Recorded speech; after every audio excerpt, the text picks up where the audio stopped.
That was close. Sorry to keep you on the edge of your seat like that, Edgeworth. I've seen worse. Yeah, right, Edgeworth. You're sweating bullets. I was fucking sweating bullets. I just wonder what Larry plans to say in there. Larry was at the lake, right?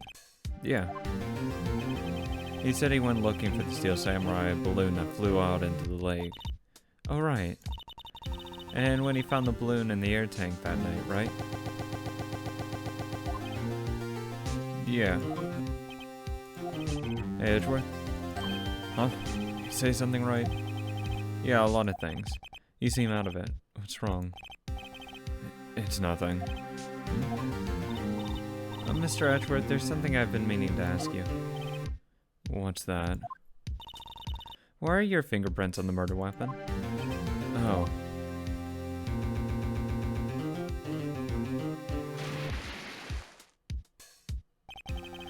When he fell into the lake, I went into a daze. I couldn't understand what had happened. I couldn't think straight. When I saw the pistol lying on the floor of the boat in front of me, I picked it up without thinking. I didn't have a reason, really. I see. Right? Yeah. This might be our chance. Our chance? Von Karma has only ever run perfect trials. Perfect trials. Perfectly prepared witnesses, perfectly complete evidence. That's the secret to his success. This is the first time he's ever had to deal with something unexpected. He has let someone he hasn't even talked to testify before the court, and that someone is Larry. What are you getting at? It's likely his testimony will be full of holes, right? That's right, Nick. No 10-minute trial this time. We'll milk this one for all it's worth. Hey, it was 15 minutes. 15! Everything depends on Larry now.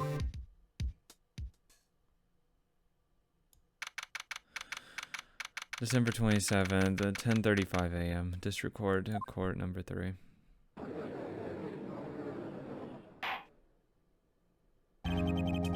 The court is now back in session. Witness, please testify to the court about everything that you saw.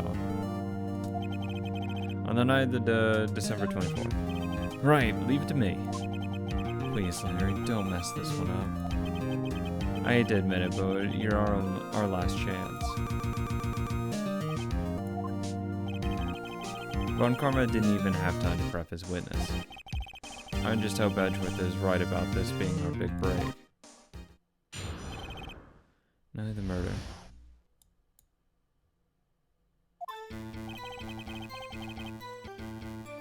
That night I was out in a boat on the lake. I was looking for something, I found it. So I quietly sipped the boat back on at the rental shop dock.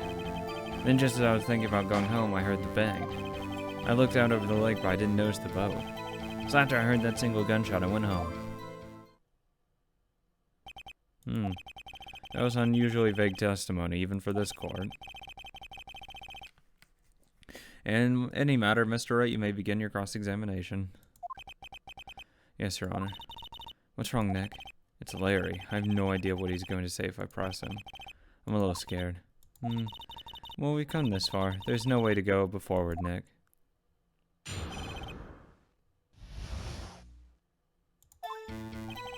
That night I was on the boat on the lake. Something wrong, Mr. Wright? There are so many things wrong, I don't know where to begin with. Ah. Well, okay. First of all, what time was it? Oh, it was after 11 when I went out in the boat.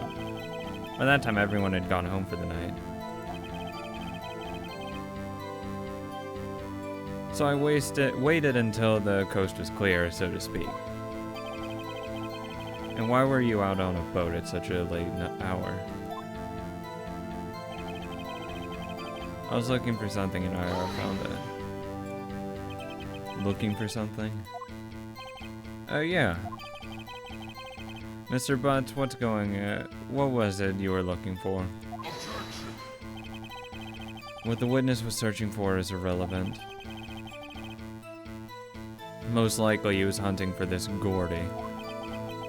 You know, it wouldn't surprise me one bit if that was the truth. It's all irrelevant. Let's get on with it. So I quietly slipped the boat back in at the rental place. Around what time was that?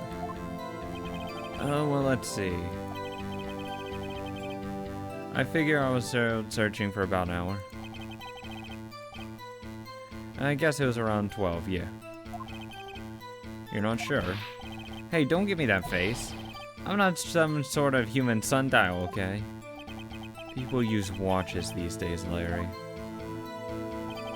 Then just as I was thinking about going home, I heard this bang.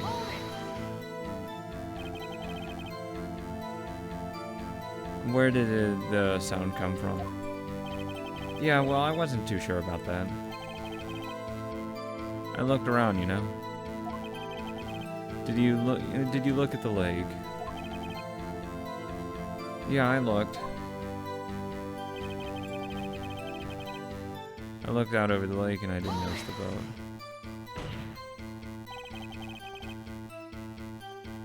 Wasn't there a boat on the lake?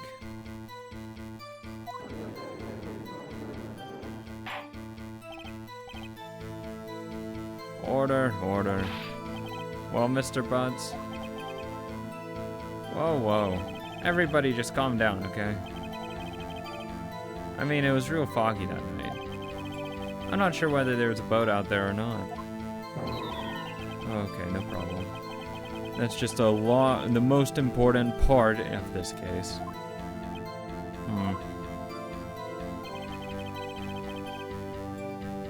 So after I heard that single gunshot, I went home. So you only heard one bang, correct? Yeah. Huh. Well, Nick? It was pretty wishy-washy testimony, wasn't it? I guess I should just start working on the contradictions. Sorry. I wish I could be more helpful. I wish I could call my sister. Okay.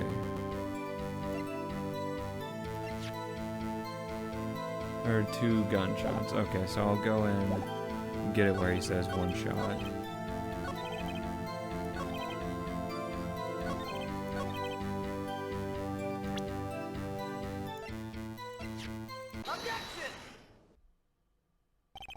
Wait a sec, Larry.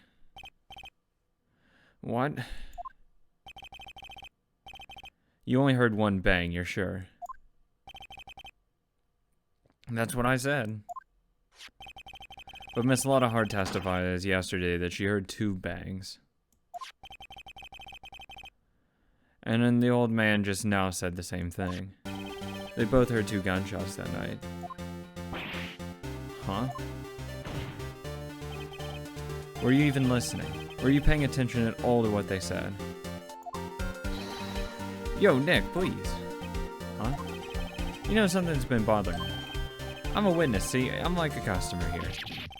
So you gotta treat me in nice stuff, okay? Mr. Bonds. What? You only heard 1 gunshot, are you sure? Well, to tell you the truth, I'm not sure. Huh? Not sure. How can you not be sure? Well, yeah, well, I might have missed the other gunshot. I was listening to something else. Something else? My radio, dude. On my headphones. What?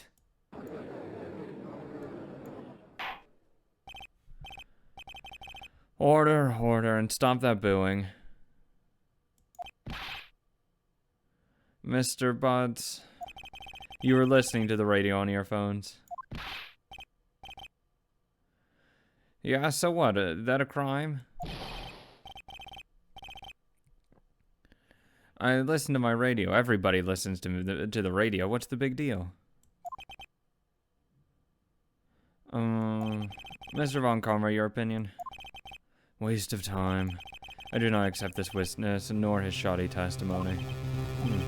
Well, Mr. Wright, should he continue the testimony? Continue. Your Honor, please allow the witness to continue his testimony. Ah, nothing is more pitiful than a lawyer who doesn't know when he's lost. Very well, Mr. Bunce. Please give me your testimony to be sure to include details like your radio. Right, leave it to me. I wouldn't if there were any other way out of this, believe me.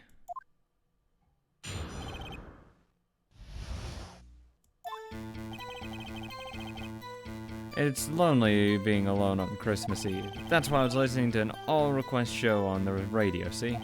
I was listening to it real booming loud, like... I'm sure I heard the gunshot. I remember exactly what the DJ was saying when I heard it too.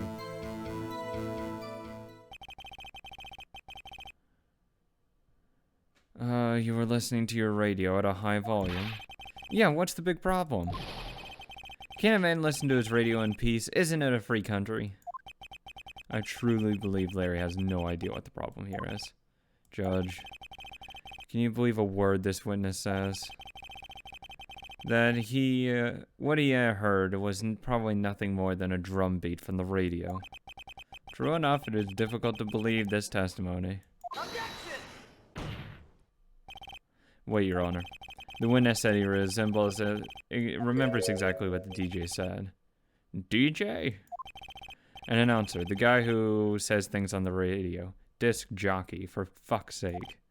Anyway, what that means is when he heard the music, the sound, no music was playing. The DJ only talks between songs, so he could have heard the gunshot from the lake. Shitty DJs talk during the music. I'd like to cross-examine the witness, Your Honor. Very well, Mr. Wright. I can't believe I'm continuing this charade. If anything, you want to stall for enough time to get an extra day. It's lonely being alone. So you turned on the radio. Right. I just wanted to hear someone's voice, you know. You don't know what it's like out there alone on Christmas Eve alone. I shouldn't have said anything.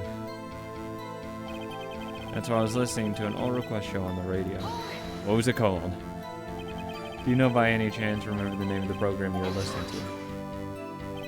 This has nothing to do with the case, Your Honor. Objection sustained. The witness was listening to the radio. That is all we need to know. Tell us, Mr. Butts, how loud was your radio set to that night? I was listening to it real booming loud, like. Real booming loud? Yeah, you know. And you had headphones on. Yep. I wouldn't think you could hear anything going on outside at all. That's not soundproof. Can you prove that? No, of course you can't. No, I can't prove it. But I remember that moment real clear. I mean, while I was talking about it, it came back real clear to me, you know? I remember exactly what the DJ was saying when I heard it too. What'd he say? What'd he say? Mr. Wright, please cease these pointless questions. What possible good could knowing what a radio DJ said do us? Indeed, Mr. Von Karma has a point. Yeah, but it shows that... Oh, yeah, whatever. I'll allow the question only if you see some reason why we should care. Yeah, we should, I mean... It'll help his memory. We should care, Your Honor. Of course we should. Why? Well, how do you know if we don't ask him? Very well. Mr. Butts, please testify to the court. This was the radio announcer saying... What was the radio announcer saying when you heard the gunshot? Hey, it's almost Christmas. I heard the gunshot. Are you sure? Of course I am. She said this real sexy voice. Okay, that's awkward. Maybe Von Kamera was right, and I'm not sure how that helped us at all. This is the most ludicrous testimony I've ever heard. But there is one gleaming ray of hope in there. I've got to press it until we get to the bottom of what happened.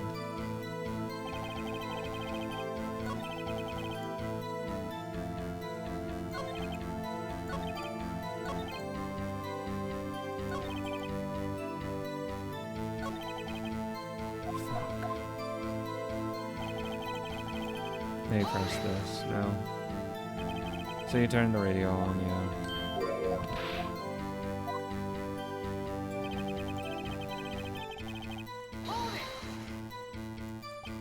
Let's try to go through all of this again. See if anything's changed. Real booming loud, like... Do I have anything?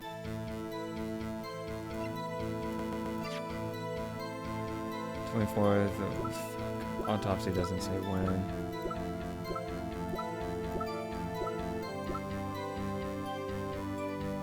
Just after midnight. Oh.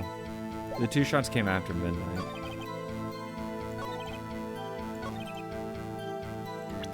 Because she wouldn't say it's almost midnight when it's past midnight. Larry, are you absolutely sure you're saying is correct? Huh? What's with the face? You look scary, dude. Hey, if you're trying to scare me, you better know I don't scare that easy.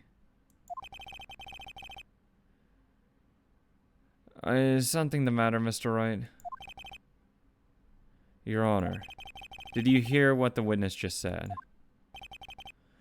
The DJ said, hey, it's almost Christmas. Then he heard the gunshot. Indeed, and? Almost Christmas means it wasn't Christmas. Do you realize what this means? When he heard the gunshot, it was still Christmas Eve. That would seem to be the case, yes. But that contradicts the testimonies we have heard so far, Your Honor.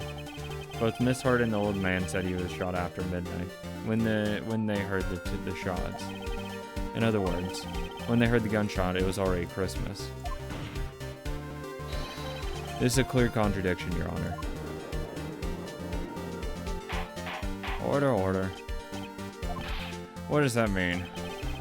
The 2 prior witnesses heard the gunshots after midnight. However, this witness says he heard the gunshot before midnight. Judge, the answer is simple. The current witness is plainly mistaken. Just look at him as suspicious. What? Well, Mr. Wright, what do you think about Mr. Butt's claim that he heard the gunshot before midnight? No, Larry's right. There's 3 shots fired. Larry's not mistaken, Your Honor.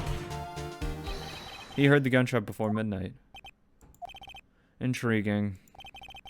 I'm assuming you have evidence for this wild claim. Show me evidence there was a gunshot before midnight. 3 shots. This is my evidence. The murder weapon? Something about this pistol was bothering me, Your Honor. Both of the witnesses who testified yesterday heard 2 gunshots. However, the murder weapon was fired 3 times. When, then, was the last shot fired? Only now that I realize the truth. The 3rd shot was the shot Larry heard just before midnight. Order, order. I guess that would make sense out of yesterday's testimonies. Bah, you waste your time again with your empty statements. Yes, the pistol was fired 3 times. Do you have any proof that it was fired before midnight? Do you have any proof that the witness didn't just think he heard something? Indeed. Well, Mr. Wright, there's no turning back now. Do you have evidence that proves there was a gunshot before midnight? Do you have evidence that proves Mr. Butt wasn't just hearing things? Oh, the second picture. Where's this fucking second picture? Second like photo. Look at this photograph. This was taken by our witness yesterday, Miss Lotta Hart, with her automatic camera. The timestamp on the photo is December 24th, 11:50 p.m. Oh yeah. But there's nothing on the lake in this picture. Your Honor, the real issue here is not why nothing is shown in the photograph. It is why this photograph exists at all. Oh, what do you mean? Your Honor, this photograph was taken by an automatic camera. That camera was set to go off in response to loud noises. Ah! Correct. There was a loud noise on the lake at 11:50 p.m. That is why the photograph was taken. In other words, there was a gunshot at the time that Larry claims. Order. Order. That would make sense with the evidence we've seen so far. However, it leaves me wondering exactly what did happen that night on the lake. Exactly. If this is true, there were 2 sets of gunshots separated by 25 minutes. One at 11:50, another at 15 minutes after midnight. Why, I ask you, why? Oh, I'd better think of something quick. Wait a second. Gunshots separated by 25 minutes. Huh? What's wrong, Nick? I have it. I have it. Huh? Remember the case with the Steel Samurai? Yeah, of course I remember. The murderer in this case has the same idea as the murderer in that case. What do you mean? Maya. Yes? If we don't figure this out now, we'll never overturn Edgeworth's guilty verdict. I've got a hunch and I'm going to run with it. Right, I mean, is this safe? Safe? We've already got a guilty verdict. We have nothing to lose. You just watch it and let me know if I say something that sounds fishy, okay? Right, Nick. Your Honor. Yes, Mr. Wright? The testimony just now has cleared up this entire case. What do you mean, Mr. Wright? Tisk tisk. So you finally realize that the truth. There can be no other murderer than Edgeworth himself. Wrong, Von Karma. A man was shot that night, but it wasn't Edgeworth who did the shooting. Listen, rookie. Take a deep breath and consider the facts. At the time of the murder, one boat was on the lake. This was shown by the witness's photograph. We don't know if that was the time of the murder, actually. It was either the 24th or the 25th. The defendant Edgeworth and the victim Robert Hammond were on that boat.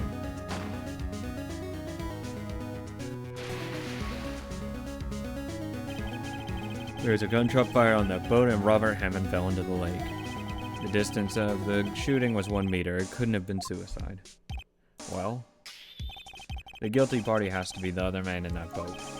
I admit it is hard to imagine any other possibility.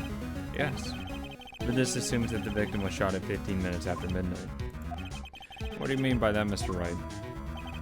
We have a photographic evidence of the time of the shooting. The timestamp on the photo says 11 or just 15.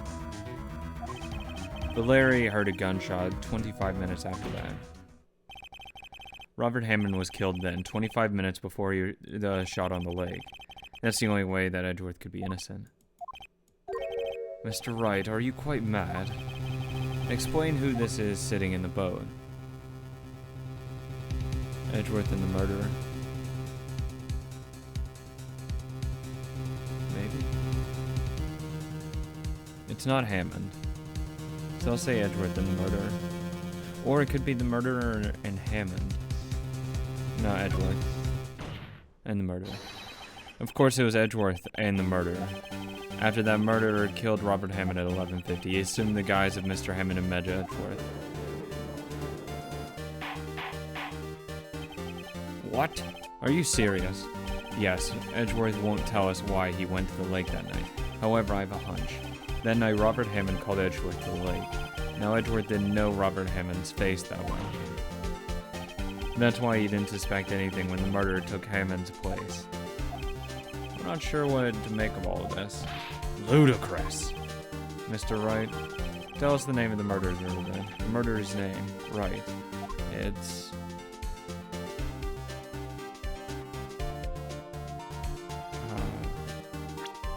what was his name?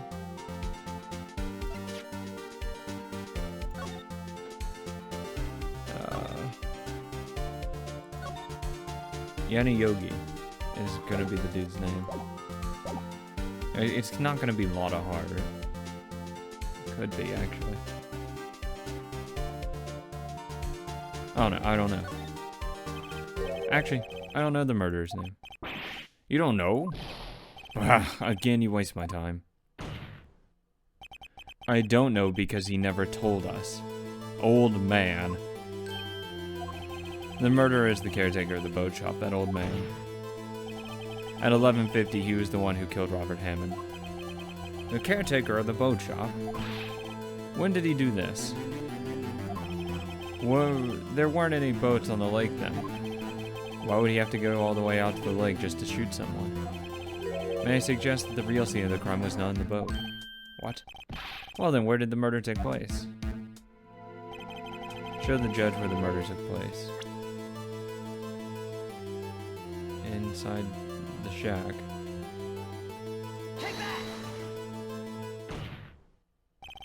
Here, of course, the boat shop where he lives. That way he could meet with the victim without anyone seeing. Do you have proof that the boat shop was the scene of the crime? Recall Larry's testimony, if you will.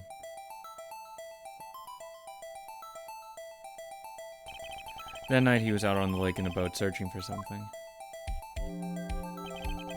He finds it and returns it to the boat. Then, as he's starting to head for home, he hears a gunshot. He heard a gunshot, Your Honor, even though he was wearing headphones at the time. In other words, the gunshot was very, very close by. And where would that be if he had just returned a boat? The boat shop.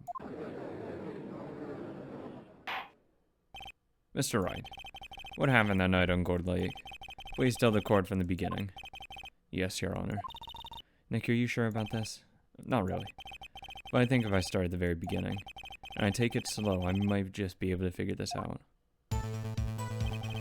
That night, the caretaker of the boat shop called Robert Hammond to the shop.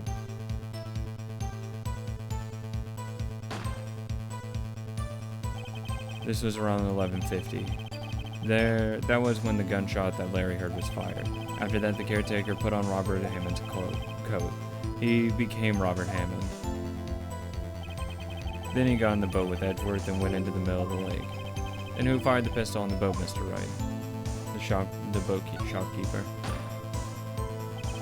Of course, it was the murderer who shot the pistol. He shot twice. Both missed Edgeworth on purpose. Wait a minute. Yes.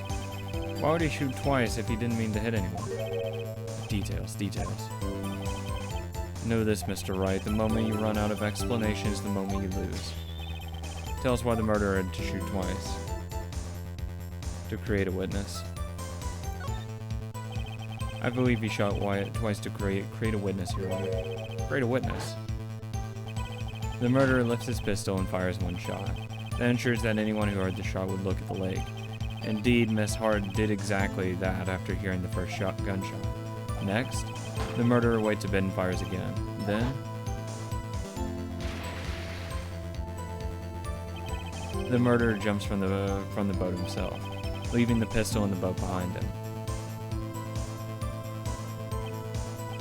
I see. Someone looking from the edge of the lake, it would appear that one of the men in the boat had shot the other. The murderer didn't know about the automatic camera. That's why he shot twice, to draw the attention to the boat. Once you realize that, everything else falls into place. The boat shopkeeper swam back to the shop. Then he put Mr. Hammond's wet coat back on the body, and then threw the body into the lake. This is what happened, Your Honor. These are the events that transpired that night on the Gourd Lake.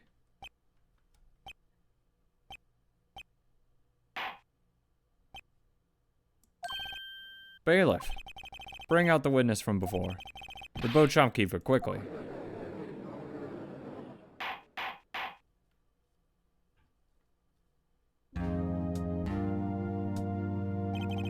Very well, while we were waiting for the caretaker, I would like to ask that the defendant Miles Edgeworth a few questions. Mr. Edgeworth, please take the stand. Yes, can I cross Edgeworth? Mr. Edgeworth, you heard what the defense said, correct? Yes. Well? Why did you go to the lake that night? Well, Wright has said it was mostly correct. Astonishingly so, actually. Yes. Several days ago, I received a letter. The letter was signed Robert Hammond. He asked me to come to the boat shop by the lake at the midnight of Christmas Eve. He said he had something very important to discuss with me. Something important? I'm sorry, I can't say what it was. Your Honor, sir. Bailiff, we're conducting a trial here. I ask that you remain quiet. The witness has disappeared. He isn't at the boat shop either. What? What should I do? Find him quickly. We cannot allow him to get away.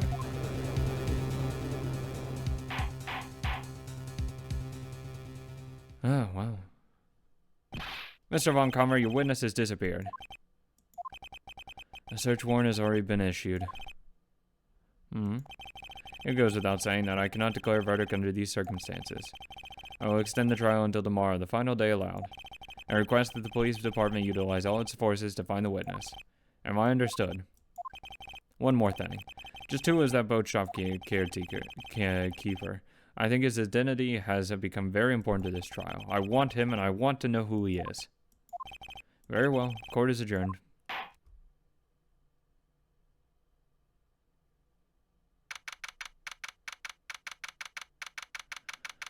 Whew.